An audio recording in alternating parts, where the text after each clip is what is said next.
আছেন সবাই? আশা করি ভালো আছেন, আমিও ভালো আছি। উঠেই সকাল সকাল মনে হলো একটা ভিডিও করে ফেলি। আকাশে এখনো চাঁদ দেখা যাচ্ছে আর এখনো সূর্য ওঠেনি আর কি। ভাবলাম সকালে ঠান্ডা ঠান্ডা ওয়েদারে মানে উঠতে মন চায় না, তারপরে উঠি আর কি আর করার আছে, যেহেতু আজকে ক্লাস আছে, MBA ইউনিভার্সিটিতে যেতে হবে, আবার প্রেজেন্টেশনও আছে। এই তো রেডি হয়ে গেছি, এখন বের হব। আম্মুর জন্য ওয়েট করি। আম্মু অলওয়েজ আমাকে আগায় দেয় মানে বাস স্ট্যান্ড পর্যন্ত। সো এই তো আম্মু আসলো, আমিও বের হয়ে গেলাম, বাসে উঠলাম, দেন ইউনিভার্সিটিতেও চলে আসছি। তারপরে হঠাৎ করে দেখলাম শান্তনা চলে আসছে, তো ভাবলাম একটা ভিডিও নিই, যেহেতু শাড়ি পরে আসছি। দেন আমাদের প্রেজেন্টেশন শুরু হয়ে গেছে অলরেডি, তো ভাবলাম এটা একটি ক্লিপ নেই। আর এরা বারবার কি যেন বলতেছিল যে প্রেজেন্টেশন শুরু হয়ে গেছে, যে আমি দাঁড়িয়ে আছি, নেক্সট ওর পরে আমি বলবো। এটা যদিও আমার ফোন দিয়ে করা, শান্তনা করেছে ভিডিওটা।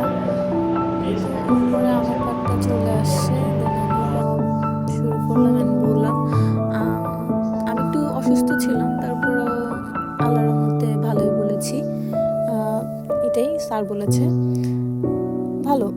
দেন প্রেজেন্টেশন শেষ করার পর হচ্ছে আমরা মানে লাঞ্চ টাইম ছিল, নামাজের সময় ছিল। দেন নামাজে গেল, দেন আমি লাঞ্চ করতে নিচে নামলাম।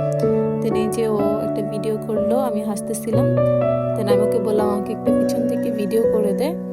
দেন ও করতেছিল, যদিও ভালো মতো আমি যেরকম চাচ্ছিলাম সেরকম ও করতে পারছিল না। আমি ওকে বলে বলে দিচ্ছিলাম এভাবে এভাবে কর, দেন করেছে আর কি। যাই হোক,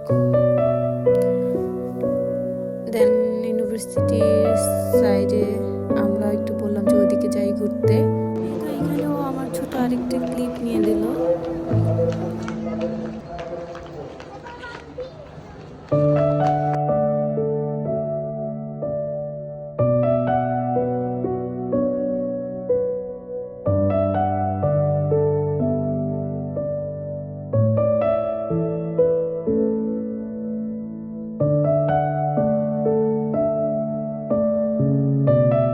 দেন ওকে আমি বললাম চল একটু ক্যান্টিনে যাই, ক্যান্টিনে যে একটা পানি, একটা জুস আর হচ্ছে একটা বার্গার নিই। যদিও বার্গার নেওয়ার কথা ছিল না, ভাবছিলাম কি নিব, পর ভাবলাম যে আচ্ছা বার্গার নিই, যদিও আমি বার্গার পছন্দ করি না। বার্গার পার্সেল নিয়েই তো আমি চলে যাচ্ছি ক্লাসরুমে। ঠিক আছে, তাহলে আজকের মতো এখানেই থাকুক, আবার অন্য কোনো ভিডিওতে দেখা হবে। আল্লাহ হাফিজ।